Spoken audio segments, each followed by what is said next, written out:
At 6:15 p.m. on August 6th, the Liske family walked into Joey's Italian restaurant. Security cameras captured 13-year-old Mark Jr. holding the door for his sisters, Liana, age 9, and Emma, just 6. Mark Sr. pulled out a chair for Megan. They ordered their usual, 2 pizzas, extra cheese for the kids. The waitress would later recall how Megan excitedly discussed their upcoming Disney World vacation, scheduled for the following week. By 2:47 a.m. on August 7th, all 5 members of the Liske family were dead. The question that haunted investigators wasn't who committed this horrific act.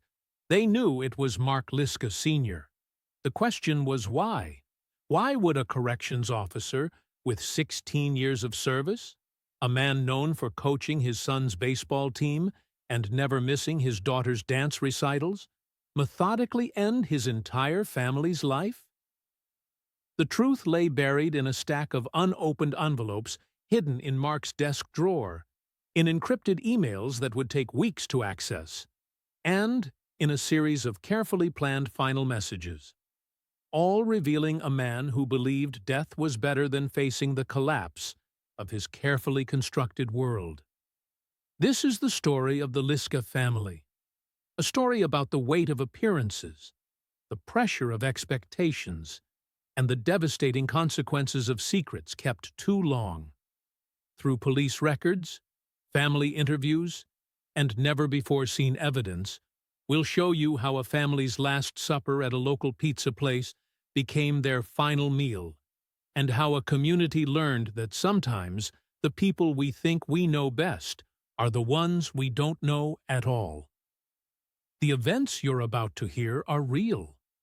The names haven't been changed. This is the Liske Family Massacre.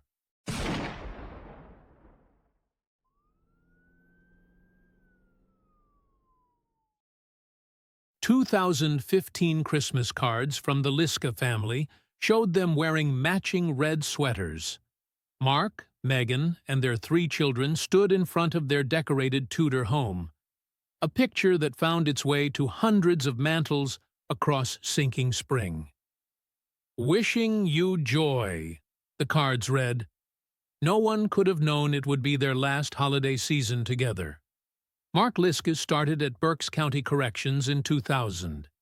His employee file paints a portrait of excellence: 4 commendations for preventing inmate suicide attempts, perfect attendance for 7 straight years, and a promotion to senior corrections officer in 2012. His colleagues described him as the guy you wanted beside you during a crisis. At home, Mark coached Little League.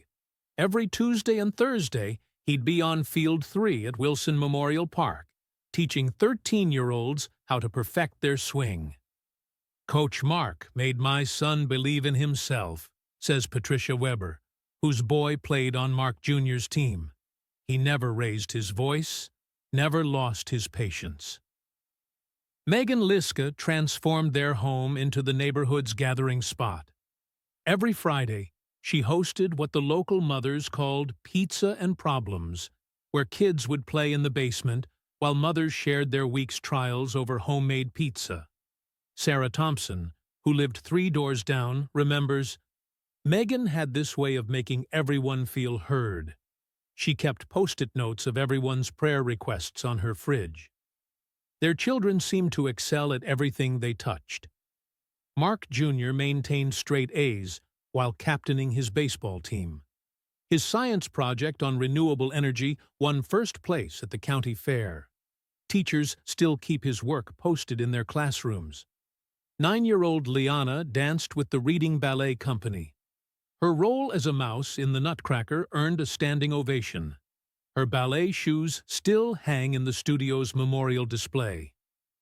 "She practiced until her feet bled," her instructor, Ms. Martinez, recalls through tears. Such dedication in someone so young. Emma, at just 6, was already following in her siblings' footsteps. Her kindergarten teacher, Mrs. O'Brien, saved the story she wrote 2 days before her death. "My family is the best family. Daddy reads me 3 stories every night. Mommy makes heart shapes in my sandwiches. I have the best big brother and sister in the whole wide world. The Liskes attended every school function, hosted every holiday party, and volunteered at every community event. Their lawn won Best Decorated 3 Christmases in a row. Their garden featured in the local home and garden tour. Mark even dressed as Santa at the community center each December. Bank statements would later show they spent $2,300 on Christmas decorations in 2015. Money they didn't have.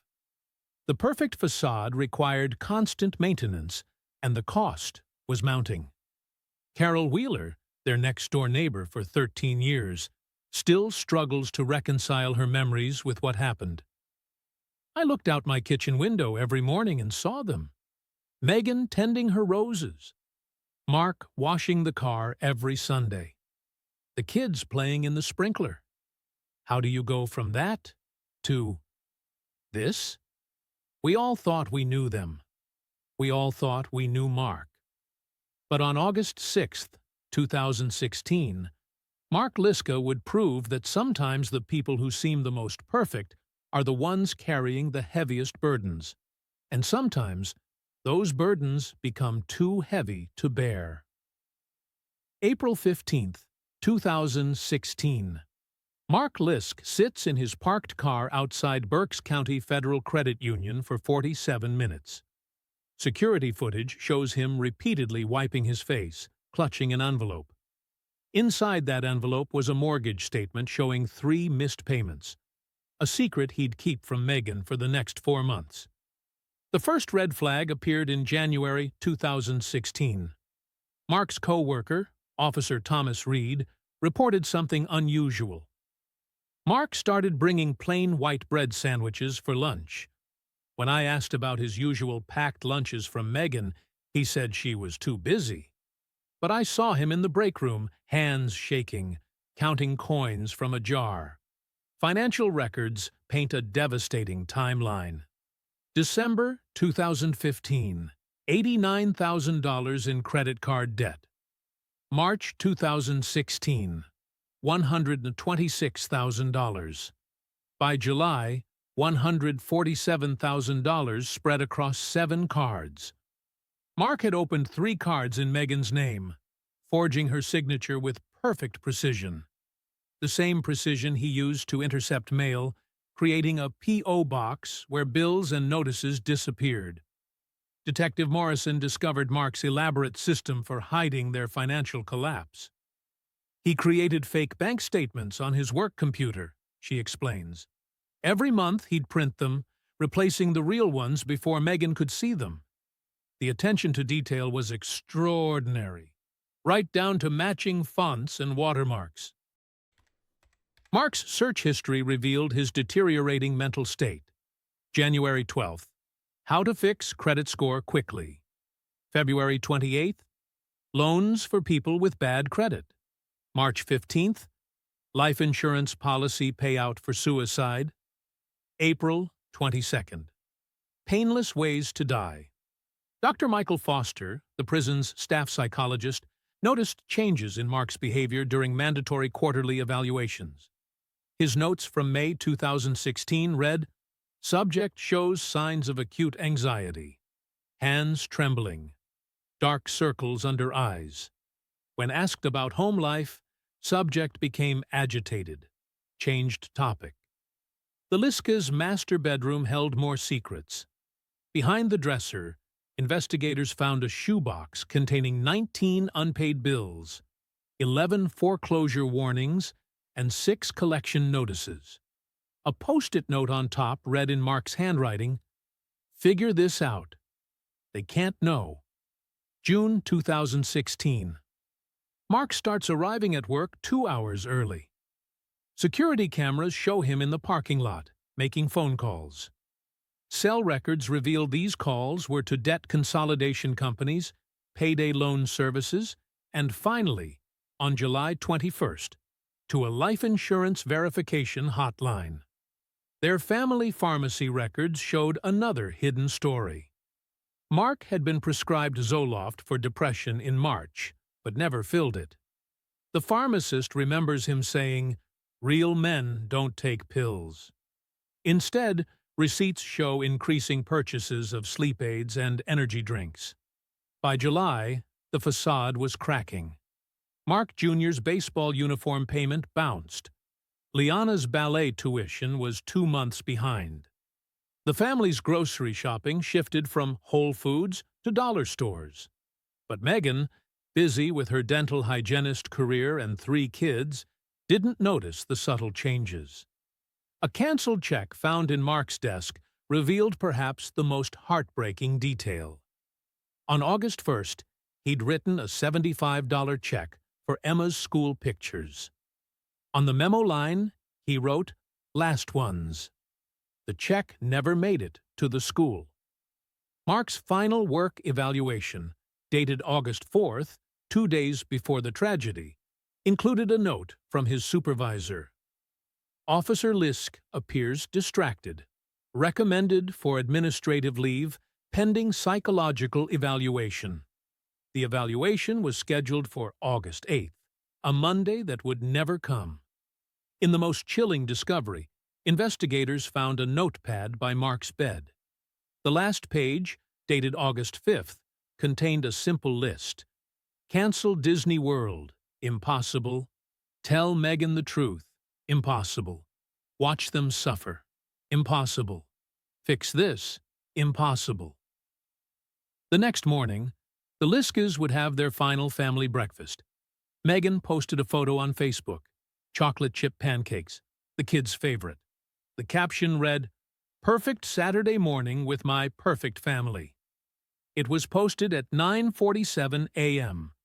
Within 17 hours, perfection would shatter in ways no one could have imagined. August 6th began with a morning like any other. At 7:15 a.m., Mark Liske clocked out from his night shift at the correctional facility. Security cameras caught him stopping at Wilson's Pharmacy, purchasing children's vitamins and a bottle of Tylenol PM. At 8:45 a.m., he pulled into their driveway on Sinking Spring Avenue. The family's Ring doorbell captured Megan leaving for her morning yoga class at 9:30 a.m. "See you at lunch," she called out. Mark waved from the front door, the kids visible in the background eating breakfast. At 10:15 a.m., Mark took the children to the community pool. Several parents later recalled seeing them there. By 4:30 p.m., the Liskes were at home. Mark Jr.'s friend Tommy stopped by to return a baseball glove. He would later tell police that everything seemed normal. "Mr. Liske was helping Emma with her math homework in the kitchen," Tommy remembered. "He even joked about my new haircut." The family's last public appearance came at 6:45 p.m. when they entered Antonio's Pizza. The security footage shows them at table 12, their usual spot. Mark ordered their regular, a large pepperoni, extra cheese for the kids, and a small veggie for Megan. The waitress, Maria Gonzalez, remembered Mark paying in cash, leaving a generous tip. At 8:12 p.m., Megan posted their final family photo on Facebook. The caption read, "Pizza night with my loves. Disney World countdown, 3 weeks." Mark's face showed no sign of what was to come. Between 9 p.m. and 10:30 p.m., Mark sent several emails, scheduled to deliver the next morning. One to his mother. "I'm sorry, Mom. I couldn't find another way." Another to his supervisor. "The keys to my locker are in my desk." The combination is Emma's birthday. The children's bedtime routine went as usual. Emma, age 8, picked out Goodnight Moon. Mark Jr., 12, played his Nintendo Switch. Liana, 10, braided Megan's hair while watching TV. The neighbor's security camera recorded their upstairs lights going out at 10:45 p.m. At 11:17 p.m., Mark sent his last text message to his brother. "Take care of Mom. I'm sorry." Then he turned off his phone. The medical examiner's report would later confirm that the family died between 2 a.m. and 2:30 a.m. on August 7th. Mark had waited until they were asleep. The neighbors who reported hearing fireworks at 2:15 a.m. had actually heard the sounds that ended 5 lives. When police entered at 6:45 a.m., responding to Mark's scheduled email to 911, they found 5 handwritten notes on the kitchen counter, each addressed to a different family member. In Megan's, Mark wrote, "You deserved better than my lies." In the children's, "I'm protecting you from what's coming." The last entry in Mark's journal, found in his nightstand, read, "I can't watch them suffer when they learn the truth. This is my gift to them, my last act of love." These would be the final moments of the Liske family, their last night together forever frozen in time at Antonio's Pizza, sharing slices and dreams of Disney World, dreams that would remain just that. At 2:15 a.m. August 7th, Sarah Martinez, at 467 Sinking Spring Avenue, was feeding her newborn when she heard what she thought were fireworks. 3 distinct pops, she told police. "I remember checking the time because I thought it was strange for fireworks that late." Next door, retired veteran James Cooper jolted awake. "Those weren't fireworks," he stated in his police interview. "After 20 years in the military, I know gunshots. I lay there for 10 minutes, debating whether to call 911. I wish I had." At 6:43 a.m., dispatch received an automated email from Mark Liske's account. The timestamp showed he'd scheduled it hours earlier. The message was simple: "Send police to 478 Sinking Spring Avenue." "I'm sorry." 2 minutes later, a second automated email reached the Berks County Police Department with his confession. Officer Rachel Williams was first on scene at 6:52 a.m. Her body cam footage captures the morning dew still clinging to the children's bicycles in the driveway. The morning paper rests untouched. Through the kitchen window, she spots 5 untouched cereal bowls on the counter, prepared the night before. "I announced myself 3 times," Williams later testified. "The house was silent, except for the TV playing cartoons downstairs. The door was unlocked. That's when I knew something was wrong. In this neighborhood, nobody leaves their door unlocked." The 911 call log shows 7 units arrived within 12 minutes. Detective Mike Ramirez describes walking upstairs. The family photos on the wall, the kids' artwork, a calendar marking Disney World. Knowing what we'd find made each step harder. Crime scene photographs document the devastating sequence. Master bedroom. Megan, still in her favorite Penn State pajamas, appears peaceful. Children's rooms. Mark Jr. clutching his baseball mitt, Liana surrounded by stuffed animals, Emma with her storybook still open. Mark was found in his home office, his final notes meticulously arranged on his desk. By 7:30 a.m., news helicopters circled overhead. Carol Weber, 3 houses down, describes the scene. "I was watering my flowers when ambulances kept coming. Then the crime scene vans, then the news trucks. I counted 23 by noon. The media descended like a tidal wave. Local reporter Ted Matthews broke the story at 8:45 a.m. Breaking news: family of 5 found dead in Sinking Spring. By 9:30 a.m., national networks had arrived. CNN's headline: "Picture-Perfect Family's Tragic End." Detective Sandra Morrison recalls securing the scene. "What struck me was the normalcy. Dinner dishes in the drying rack, school backpacks ready by the door, a grocery list on the fridge that would never be bought." The evidence collection lasted 18 hours. Items logged include Mark's detailed confession letter, 11 pages, family photo albums spanning 15 years, 3 children's journals, Megan's phone, open to their last family photo, a Disney World planning binder, tabs marked for each day, 5 wrapped birthday presents in the attic for Emma's upcoming birthday. By sunset, hundreds of community members gathered outside the police barrier. Jenny Thompson, Emma's teacher, brought her whole class's handmade cards. "They don't understand. She'll never read them," she said through tears. The Sinking Spring Herald's evening edition ran no other stories, just photos of the Liskes, soccer games, school plays, church picnics, and the headline that would haunt the town: "Local Family's Last Smile Captured Hours Before Tragedy." As night fell on August 7th, crime scene technicians finally emerged. Their flashlights illuminated evidence markers in the yard, numbered 1 through 47. Each marking represented a piece of a puzzle that would take investigators months to fully understand.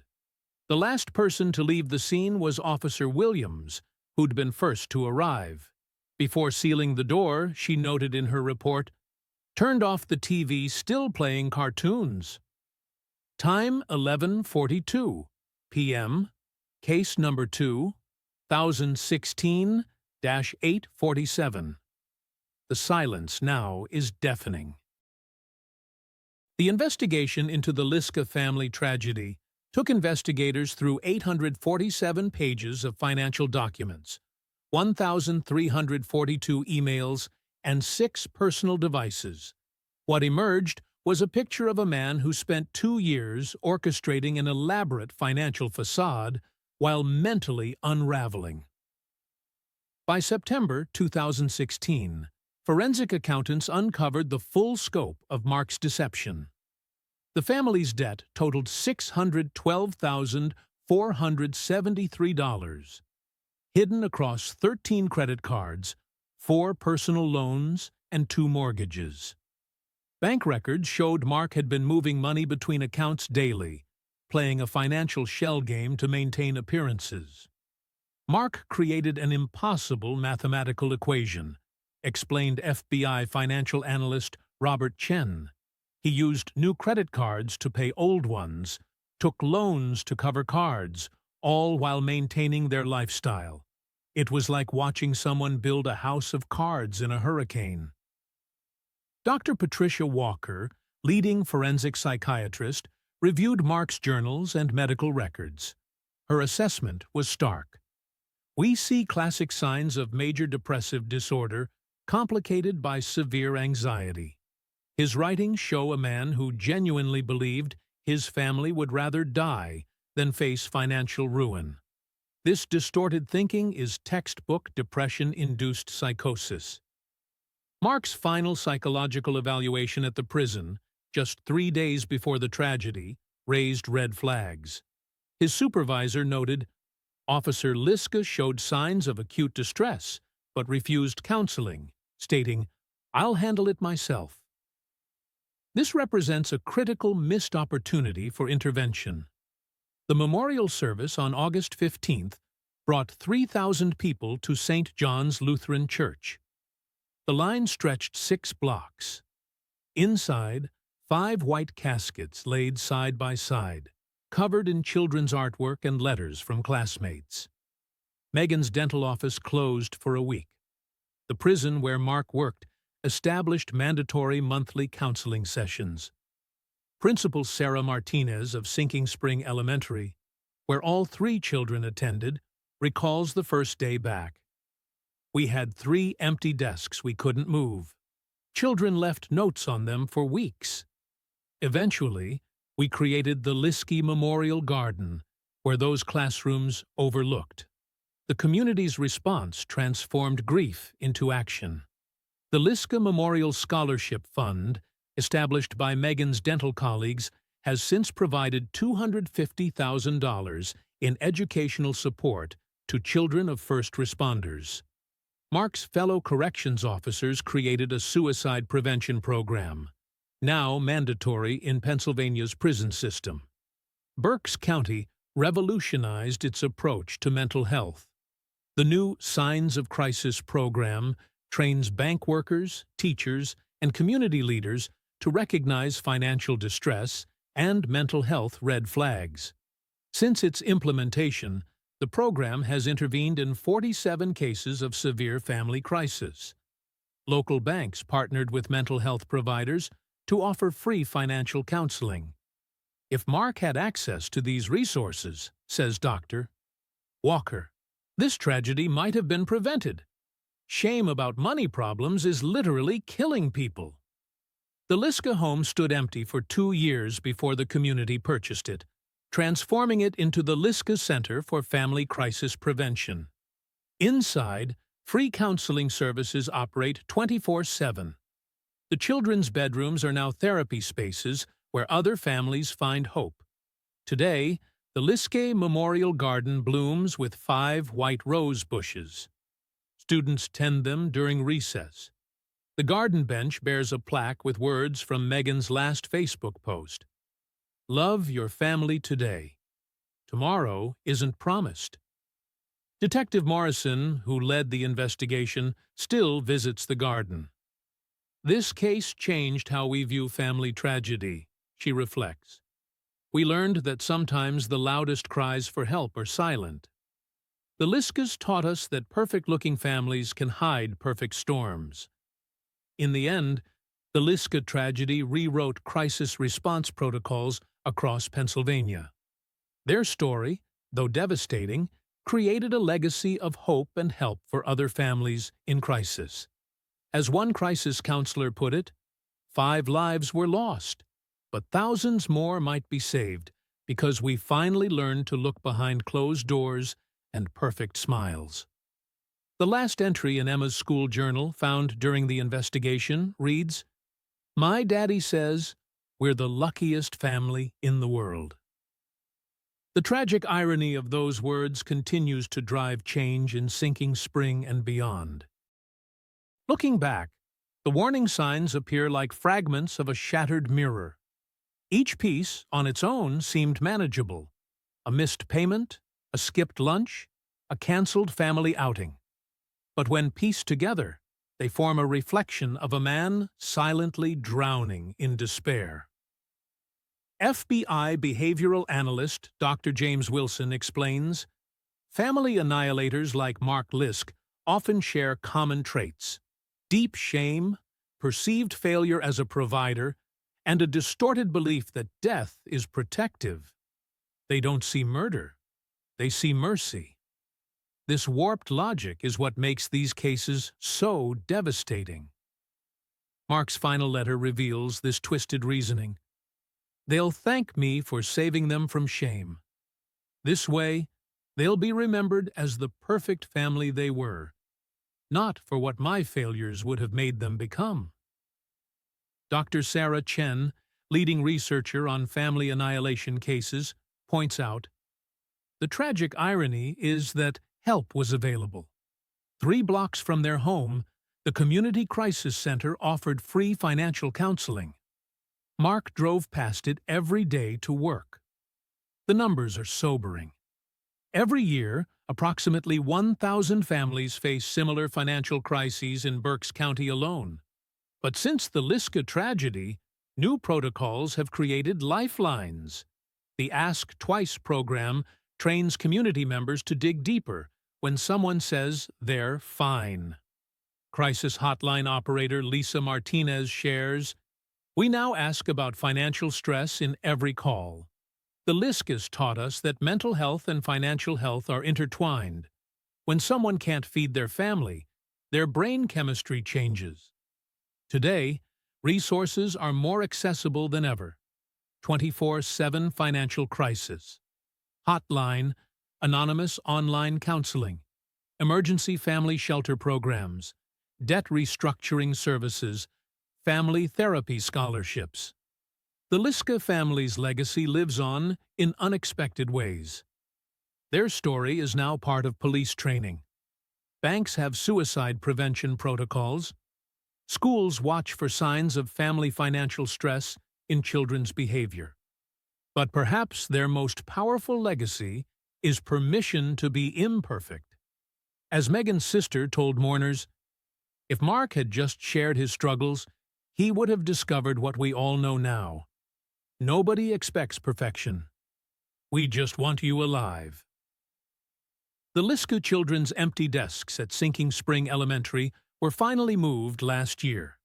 In their place stands a bulletin board with a simple message. It's okay to not be okay. Just don't be okay alone. If you're watching this and recognize these signs in yourself or someone else, reach out. The National Crisis Hotline is available 24/7. Financial shame shouldn't cost lives. Mental health struggles shouldn't end in tragedy. Remember the Liskes, not for how they died, but for what their story teaches us about life. That behind every perfect family photo might be someone crying for help. The simple act of asking, "Are you really okay?" and waiting for an honest answer could save a life. In Megan's garden, now tended by community volunteers, 5 butterflies are painted on the fence, one for each Liske. They remind us that from tragedy can come transformation, but only if we're brave enough to speak our truth and reach out our hands. The choice is ours now. Will we learn from their silence? Or will we keep pretending everything's fine?